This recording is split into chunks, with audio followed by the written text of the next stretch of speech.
तळ कोकणातील जागृत देवस्थानांपैकी एक मानली जाणारी मालवण तालुक्यातील रेवंडी गावची श्री देवी भद्रकाली। दिवाळी संपली की सुरू होतात त्या कोकणातील जत्रा। प्रत्येक जत्रा या त्या तिथीप्रमाणे पार पाडत असतात। काही जत्रा या वार्षिक असतात। आज आपण या व्हिडिओच्या माध्यमातून मालवण तालुक्यातील रेवंडी गावची ग्रामदैवता श्री देवी भद्रकाली माता याचा वार्षिकोत्सव आणि पालखी सोहळा पाहणार आहोत।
इकडे ना देव प्रदक्षिणेसाठी बाहेर पडायच्या अगोदर जैन ब्राह्मण त्यांचं देवस्थान आहे तिकडे भेटीसाठी जातात आणि त्याच्यानंतर मंदिराला 5 प्रदक्षिणा असतात। तर आता जैन ब्राह्मण मंदिराकडून भेट घेऊन हे देव आता मंदिर प्रदक्षिणेसाठी पुन्हा येत आहेत।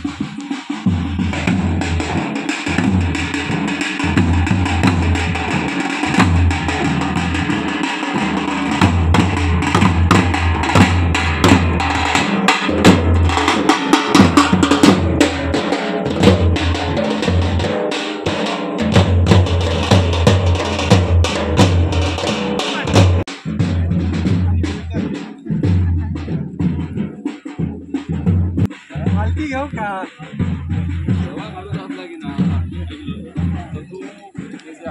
Gracias.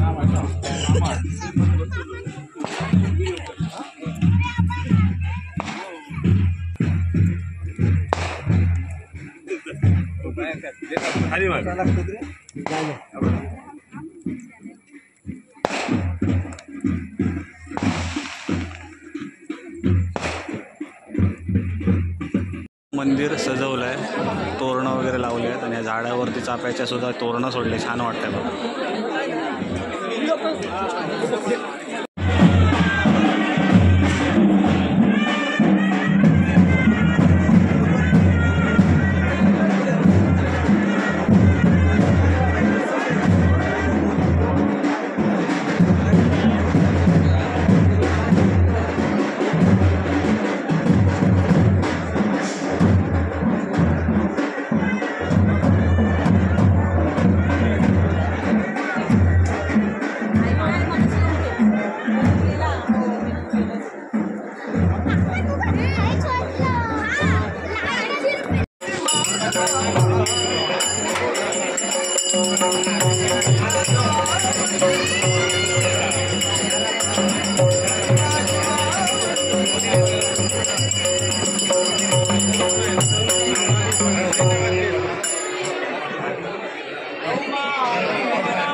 12:30 वाजले आणि पालखी आत गेली आहे आणि आता इकडे दशावताराची सगळी तयारी केली आहे. आता दशावतार थोड्याच वेळात उभा राहील.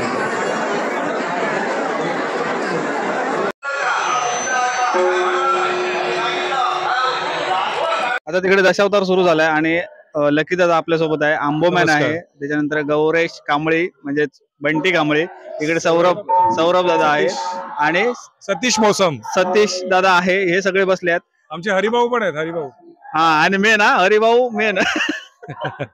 तर लकी मला सांग की हा जो तुमचा उत्सव आहे तो संपूर्ण दिवस म्हणजे सुरू होण्यापासून एंड पर्यंत कशा पद्धतीने साजरा केला जातो? ओके, सर्वप्रथम तुझ्या चॅनलचे धन्यवाद की ह्या ज्या गोष्टी आहेत या लोकांपर्यंत पोहोचवण्यासाठी तू आजचा व्हिडिओ बनवतोय आणि या आठवणी कायमस्वरूपी तुझ्या व्हिडिओद्वारे आम्हाला नक्कीच पुढल्या वर्षी त्याच्या पुढल्या वर्षी बघायला मिळतील. बरोबर ना सौरभ? आणि कुठेतरी आमच्या या आठवणी तुझ्या या चॅनलवर कैद राहतील. कॅमेराच्या मागे अजून एक कलाकार आहेत जे लालबागच्या राजाचे मूर्तिकार आहेत आणि ते मागून आपल्याला थोडं हिणवत आहेत.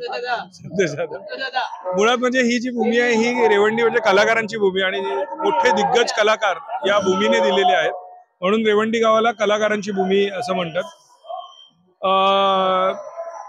त्रिपुरारी पौर्णिमा ज्या दिवशी असते त्या दिवशी सकाळी महाप्रसाद आणि संध्याकाळी पालखी प्रदक्षिणा हा एका दिवसाचा कार्यक्रम असतो. आणि त्रिपुरी पौर्णिमा झाली की त्याच्यानंतर आमची जत्रा असते आणि या जत्रेच्या दिवशी सकाळी 7 वाजल्यापासून ते संध्याकाळी 7 वाजेपर्यंत ओटी भरण्याचा कार्यक्रम असतो. देवीची भक्तगण येऊन या ठिकाणी ओटी भरतात आणि संध्याकाळी 7 वाजता हा ओटी भरण्याचा कार्यक्रम थांबवण्यात येतो. त्यानंतर पोथी वाचन असतं ब्राह्मणांकर्वे आणि पोथी वाचन झाल्यानंतर वारीसूत्र उभी केली जातात. वारीसूत्र आपल्या लव्या जम्यासहित पालखी प्रदक्षिणा असते. ही पालखी प्रदक्षिणा 5 प्रदक्षिणा पूर्ण झाल्यानंतर पालखी पुन्हा जेव्हा मंदिरात प्रवेश करते त्यानंतर ओटी भरण्याच्या कार्यक्रमाला पुन्हा सुरुवात केली जाते. आणि त्यानंतर दशावतारी नाट्यप्रयोग बाळकृष्ण गोरे दशावतारी नाट्यप्रयोग या ठिकाणी सादर केला जातो. हा नाट्यप्रयोग सकाळच्या प्रहाराला पहिल्या प्रहारामध्ये पहाटे संपन्न होतो, पूर्ण होतो आणि त्यानंतर पुन्हा वारीसूत्र उभी केली जातात. त्यावेळेला गाडगं फोडलं जातं, ज्याला दहिकाला असं म्हणतात. गाडगं फोडलं जातं. गाडगं फुटल्यानंतर मग देव गंगा स्नानासाठी जातात. आपल्या खाली जी नदी आहे या ठिकाणी गंगा स्नानासाठी देव जातात आणि गंगा स्नान झाल्यानंतर पुन्हा जेव्हा पालखी मंदिरात प्रवेश करते त्यावेळेला हा संपूर्ण आपला जो उत्सव आहे हा पूर्ण संपन्न होतो. असा हा पूर्ण एक दिवस म्हणजे 2 दिवसांचा म्हणायला हरकत नाही किंवा 24 तासांचा म्हणायला हरकत नाही. 24 तासांचा असा हा उत्सव असतो. पुन्हा माझ्याबरोबर संतोष दादा आलाय, मगाशी तो कॅमेराच्या मागे होता. आम्ही मगाशी जसं सांगितलं की रेवंडी गावाला कलाकारांची भूमी का म्हटलं जातं तर असे दिग्गज कलाकार म्हणजे लालबागच्या राजाचे मूर्तिकार असतील किंवा सौरभ आता सिरियल करतोय, नाटक करतोय, कोणीतरी आहे तिथे, प्रसाद दादा मगाशी होता म्हणजे कैलासवासी मच्छिंद्र कांबळी, असे दिग्गज कलाकार या भूमीने रंगमंचाला दिल्यामुळे या गावाला कलाकारांची भूमी म्हटलं जातं. ओके, धन्यवाद तुझ्या या संपूर्ण माहितीबद्दल. कारण आपण आता आलो पालखीसाठी, परंतु तुझ्या माहितीतून संपूर्ण कार्यक्रमाची रूपरेषा आज सगळ्यापर्यंत पोहोचली. थँक्यू. दशावतारवाले जे आहे ते इकडे रंगण्याचं काम करतात, मेकअप वगैरे.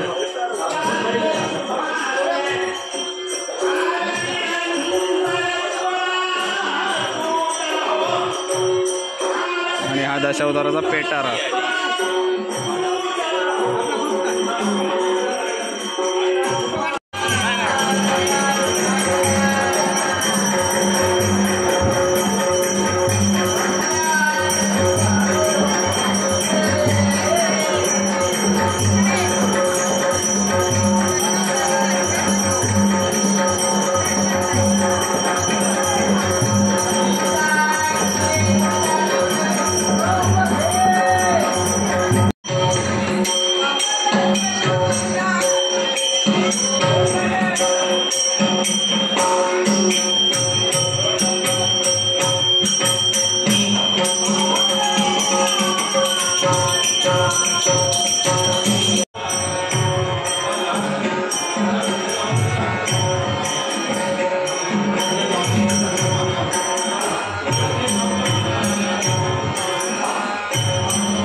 विश्वास बालपणापासून ना मित्र ना आपलं सगळे सोयरे पाहुणे माझ्या जीवनात कोणीच नव्हते, पण या त्रैलोक्य वंदनीय पुरुषानं मला मार्गदर्शन दिलं. चला तर मित्रांनो, आजच्या व्हिडिओमध्ये आपण श्रीदेवी भद्रकालीचा वार्षिक जत्रोत्सव आणि पालखी सोहळा आजच्या व्हिडिओमध्ये आपण पाहिलं. या पालखी सोहळ्याच्या निमित्ताने, या वार्षिकाच्या निमित्ताने प्रत्येक गावात जर वार्षिकोत्सव जर होत असतील तर या वार्षिकोत्सवाच्या निमित्ताने सगळे जे पाहुणे सोयरे आहेत, माहेरवासिनी आहेत, त्या निमित्ताने गावात एकत्र येतात. गावातील आनंदी वातावरण असतं आणि भेटीगाठी होतात, ओळखी होतात. आजच्या व्हिडिओमध्ये आपण आपल्या लक्की दादाच्या रेवंडी गावातील भद्रकालीचा यात्रोत्सव म्हणजेच वार्षिकोत्सव पाहिला. मित्रांनो, हा व्हिडिओ तुम्ही कुठून बघता ते कमेंट करून नक्की सांगा. व्हिडिओ आवडला तर नक्की लाईक करा, मित्रांमध्ये शेअर करा. चॅनलवर नवीन असाल तर चॅनलच्या बाजूला सबस्क्राईब बटन दाबून वेळ आयकॉन ऑल करा, जेणेकरून आम्ही अपलोड केलेले नवनवीन व्हिडिओचे नोटिफिकेशन तुम्हाला आता मिळतील. भेटूया अशाच एका नवीन व्हिडिओच्या माध्यमातून. तोपर्यंत प्रवास कधी संपत नसल्याने आपण मात्र थांबायचं नसतं.